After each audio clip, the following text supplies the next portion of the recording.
রফিক মিয়া গ্রামের একজন মেকানিক। হালাল কামাই করলেও আয় কম। তার স্ত্রী অসুস্থ, ছেলেটার পড়াশোনার খরচও চালাতে কষ্ট হয়। একদিন তার পুরনো বন্ধু আসিফ শহর থেকে ফিরে এলো। বলল, দোস্ত, আমার সঙ্গে চল, ড্রাগের ব্যবসা করি, দিনে 10,000 কামাই।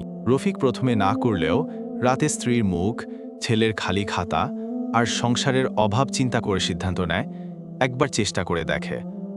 পরদিন সকালে ছেলেকে স্কুলে নিয়ে যাওয়ার সময় রফিক বলে, বাবা, আব্বা একটা নতুন কাজ শুরু করব, টাকা বেশি আসবে।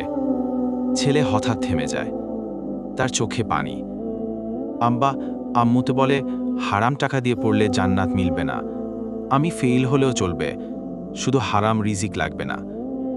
এই কথায় রফিকের চোখ ভিজে যায়। সে সেদিনই আসিফকে ফোন করে জানায়, না ভাই, আমি আগুনে পা দিব না, আমার ছেলের ইমানই আমার আসল সাফল্য। বন্ধুরা, ইসলামকে ভালোবেসে থাকলে চ্যানেলটা সাবস্ক্রাইব করে পাশে থাকবেন প্লিজ।